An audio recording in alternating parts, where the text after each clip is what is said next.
ഇത്തവണത്തെ നമ്മുടെ പ്രിയപ്പെട്ട വിശുദ്ധ ജോൺ മരി വിയാനിയുടെ തിരുനാളിന് അന്ന് എനിക്ക് കിട്ടിയ എല്ലാ മെസ്സേജുകൾക്കും ഇമെയിലൂടെ ഇൻസ്റ്റഗ്രാമിലൂടെ ഒക്കെ വന്ന എല്ലാ മെസ്സേജുകൾക്കും ഞാൻ ഒറ്റ റിപ്ലൈയാണ് കൊടുത്ത റിപ്ലൈ സംഖ്യാപുസ്തകം ബുക്ക് ഓഫ് നമ്പേഴ്സ് 6-ാമത്തെ അധ്യായത്തിൽ 22 മുതൽ 27 വരെയുള്ള വാക്യങ്ങൾ വായിക്കാനാണ് പറഞ്ഞത്. അതെന്നാ നിങ്ങൾക്ക് അറിയാമായിരിക്കും അല്ലേ? പുരോഹിതൻ്റെ ആശീർവാദമാണ്. കർത്താവ് ഇങ്ങനെ പറഞ്ഞ് അനുഗ്രഹിക്കണം എന്ന് പുരോഹിതർക്ക് കൊടുത്തൊരു നിർദ്ദേശമാണ് സംഖ്യാപുസ്തകം 6-ാമത്തെ അധ്യായത്തിൽ 22 മുതൽ 27 വരെയുള്ള വാക്യങ്ങൾ. നിങ്ങൾ നേരത്തെ വായിച്ചിട്ടുണ്ടാവും. ഇന്ന് ഞാൻ മറ്റൊരു ആശീർവാദത്തെക്കുറിച്ച് പറഞ്ഞു തരാൻ വേണ്ടി പോവാണ്. നിങ്ങൾ ശരിക്കും ഈ വചനം ഒന്ന് എടുത്ത് വായിക്കണം, അടയാളപ്പെടുത്തി ഇടണം. മാക്സിമം ആളുകളിലേക്ക് ഒരു ബ്ലെസ്സിങ് ആയിട്ട് ഒന്ന് ഷെയർ ചെയ്ത് കൊടുക്കണം. ആ വചനം അയച്ചു കൊടുക്കണം. നിങ്ങളുടെ ചുറ്റും നിൽക്കുന്നവരോട് ആ വചനം ഒന്ന് പറഞ്ഞു കൊടുക്കണം. ഒരു വലിയ ആശീർവാദമാണ്. പഴയ നിയമത്തിൽ ഇങ്ങനെ പുരോഹിതൻ്റെ ആശീർവാദം കാണുന്നത് പോലെ തന്നെ പുതിയ നിയമത്തിൽ ഇതേ നമ്മുടെ പ്രിയപ്പെട്ട പൗലോസ് ശ്ലീഹ നമ്മളെല്ലാവരെയും ആശീർവദിച്ച് അനുഗ്രഹിച്ച് നമുക്ക് വേണ്ടി പ്രാർത്ഥിക്കുന്ന, നമ്മളെ ഹൃദയം തുറന്ന് ആത്മാവിൻ്റെ അഭിഷേകത്തിൽ നമ്മളെ അനുഗ്രഹിക്കുന്ന ഒരു വചനമാണ് നമ്മളിന്ന് വായിക്കാൻ പോകുന്നത്. പുതിയ നിയമത്തിൽ കൊളോസോസാർക്ക് എഴുതിയ ലേഖനത്തിൽ 1-ാമത്തെ അധ്യായം അതിൻ്റെ 10-11 വാക്യങ്ങൾ. 2 വാക്യങ്ങളേ ഉള്ളൂ. കൊളോസോസ് 1 അതിൻ്റെ 10-11 വാക്യങ്ങൾ. ഒറ്റ വായന പെട്ടെന്ന് വായിച്ചു നോക്കുക.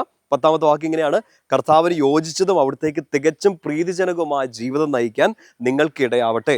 അതുവഴി നിങ്ങളുടെ എല്ലാ പ്രവൃത്തികളും ഫലദായകമാവുകയും ദൈവത്തെക്കുറിച്ചുള്ള ജ്ഞാനത്തിൽ നിങ്ങൾ അഭിവൃദ്ധിപ്പെടുകയും ചെയ്യട്ടെ. 11-ാം വാക്യം ശ്രദ്ധിച്ച് വായിക്കണം. സന്തോഷത്തോടെയല്ല, സഹിക്കുന്നതിനും ക്ഷമിക്കുന്നതിനും അവിടുത്തെ മഹത്വത്തിൻ്റെ പ്രാഭവത്തിന് അനുസൃതമായി സർവ്വശക്തിയിലും നിങ്ങൾ ബലം പ്രാപിക്കട്ടെ. 2 വചനങ്ങൾ ഒന്ന് കാണാപ്പാടെ പഠിക്കാൻ വേണ്ടി ശ്രമിക്കാമോ?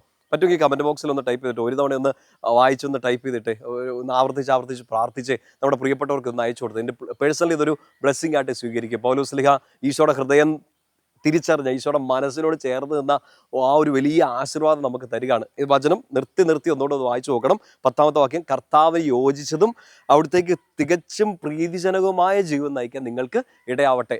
പൗലോസ് ശ്ലീഹയുടെ ആദ്യത്തെ ബ്ലെസ്സിങ് അതാണ്. എങ്ങനെ നമുക്ക് ജീവിക്കണം? കർത്താവിന് പ്രീതിജനകമായത്, അവിടത്തേക്ക് ഏറ്റവും യോഗ്യമായ രീതിയിൽ ജീവിക്കാൻ നിന്റെ കർത്താവ് അനുഗ്രഹിക്കട്ടെ. ആ ബ്ലെസ്സിങ് ഒന്ന് സ്വീകരിക്കുക. തുടർന്നുള്ള വചനം എങ്ങനെയാണ്? നിന്റെ എല്ലാ പ്രവൃത്തികളും ഫലദായകമാകണം. എല്ലാ പ്രവൃത്തികളും, പഠനമാവട്ടെ, ജോലിയാവട്ടെ, ശുശ്രൂഷയാവട്ടെ, ചെയ്യുന്ന കുഞ്ഞും വലുതുമായ കാര്യങ്ങളാവട്ടെ, എല്ലാം ഫലദായകമാകണം. ജ്ഞാനത്തിൽ, ദൈവത്തെക്കുറിച്ചുള്ള ജ്ഞാനത്തിൽ നീ അഭിവൃദ്ധിപ്പെടണം. അറിവ് വർദ്ധിക്കുകയല്ല, ദൈവത്തെക്കുറിച്ചുള്ള ജ്ഞാനം എന്ന് വെച്ചാൽ എന്താ? ഈശോയുടെ ഹിതം അറിയാൻ, ഈശോയുടെ മനസ്സ് വായിക്കാൻ. പൗലോസിലേക്ക് പറയുന്നില്ലേ, ഞങ്ങൾ ക്രിസ്തുവിൻ്റെ മനസ്സറിയുന്നു. അതുപോലെ ജ്ഞാനം നിറഞ്ഞ ഒരു മനസ്സ്, ഒരു ജീവിതം നിനക്ക് ഉണ്ടാകാൻ വേണ്ടി പൗലോസിലെ ആശീർവദിക്കുകയാണ്. 11-ാമത്തെ വാക്യം വളരെ പ്രധാനപ്പെട്ടതാണ്. അതിലെ ആശീർവാദം: സന്തോഷത്തോടെ എല്ലാം സഹിക്കുന്നതിന്. എളുപ്പമല്ല അല്ലേ? സന്തോഷത്തോടെ എല്ലാം സഹിക്കുക വെച്ചാൽ എളുപ്പമാണോ? രോഗങ്ങൾ വരുന്നു, വേദനകൾ വരുന്നു, റിജക്ഷൻസ് വരുന്നു, സങ്കടങ്ങൾ, വെല്ലുവിളികളൊക്കെ വരുന്നു. എല്ലാം സന്തോഷത്തോടെ സഹിക്കുക വെച്ചാൽ എളുപ്പമാണോ? എളുപ്പമല്ലാത്തത് കൊണ്ട് പരിശുദ്ധാത്മാവ് നിറഞ്ഞ പൗലോസിനെ നമ്മളെ ആശീർവദിക്കുകയാണ്. സന്തോഷത്തോടെ എല്ലാം സഹിക്കുന്ന ഒരു കൃപ ലഭിക്കട്ടെ. തൊട്ടടുത്ത ബ്ലെസ്സിങ് എങ്ങനെയാണ്? ക്ഷമിക്കുന്നതിനും. സന്തോഷത്തോടെ എല്ലാം സഹിക്കാൻ മാത്രമല്ല, ക്ഷമിക്കാനും ഒരു കൃപ കിട്ടട്ടെ എന്ന്. ക്ഷമയെക്കുറിച്ച് നാളെ പറഞ്ഞുതരാം കേട്ടോ. ഒരു പ്രത്യേക കാര്യം നമ്മുടെ കഴിഞ്ഞ ദിവസം വായിച്ചുകൊണ്ടിരുന്നായിരുന്നു. നമ്മുടെ കാറ്റഗിസത്തിൽ നമുക്ക് ക്ഷമിക്കാൻ ബുദ്ധിമുട്ടുള്ളവർ പ്രത്യേകിച്ച് നാളത്തെ ആ ടോക്ക് ഒന്ന് കേട്ടേക്കണം. അതൊന്ന് പ്രാക്ടിക്കലായിട്ട് എടുക്കുകയും ചെയ്യണം. നമുക്ക് ക്ഷമിക്കാൻ പറ്റാത്ത ചില മേഖലകളിൽ ഒരു കൃപ ലഭിക്കേണ്ടത് എങ്ങനെ അതിനൊരു വഴി എന്നുള്ളത് നാളെ പറഞ്ഞുതരാം. അപ്പോൾ പൗലോസിനെ നമ്മളെ ആശീർവദിക്കുകയാണ്. സന്തോഷത്തോടെ എല്ലാം സഹിക്കാനും ക്ഷമിക്കാനും നിങ്ങൾക്ക് സാധിക്കട്ടെ.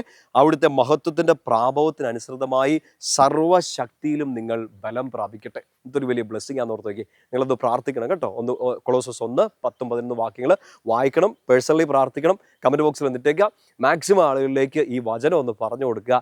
നിങ്ങളുടെ പ്രിയപ്പെട്ടവരെ ഈ വചനം പറഞ്ഞ് ബ്ലെസ് ചെയ്യുക. കർത്താവിൻ്റെ അനുഗ്രഹം ഉണ്ടാവട്ടെ. പൗലോസ് ശ്ലീഹയുടെ മാധ്യസ്ഥം നമ്മളെ സഹായിക്കട്ടെ.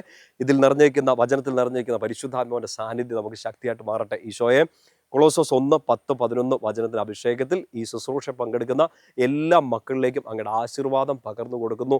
സംഖ്യ 6:20 മുതൽ 27 വരെയുള്ള വചനങ്ങളുടെ അഭിഷേകത്തിൽ പൗരോഹിത്യത്തിൻ്റെ ആശീർവാദം ഈ സമയം നൽകുന്നു. പൗലോസ് ശ്ലീഹായുടെ ചൈതന്യം മുഴുവൻ ഈ മക്കളിലേക്ക് ഈ സമയം നിറയട്ടെ. എല്ലാ കാര്യങ്ങളും അഭിവൃദ്ധിപ്പെടാൻ, എല്ലാ കാര്യങ്ങളും അങ്ങേക്ക് യോജിച്ച രീതിയിൽ ജീവിക്കാൻ, എല്ലാം സ്നേഹത്തോടെ സന്തോഷത്തോടെ സഹിക്കാനും ക്ഷമിക്കാനും അതിജീവിക്കാനുള്ളൊരു കൃപ ഈ ശുശ്രൂഷ പങ്കെടുക്കുന്ന എല്ലാ മക്കൾക്കും ഇപ്പോൾ ലഭിക്കട്ടെ. ഈശോയുടെ നാമത്തിൽ തന്നെ, പിതാവിൻ്റെയും പുത്രൻ്റെയും പരിശുദ്ധാത്മാവിൻ്റെ നാമത്തിൽ. ആമേൻ. ഈശോ മിശിഹായിക്ക് സ്തുതിയായിരിക്കട്ടെ.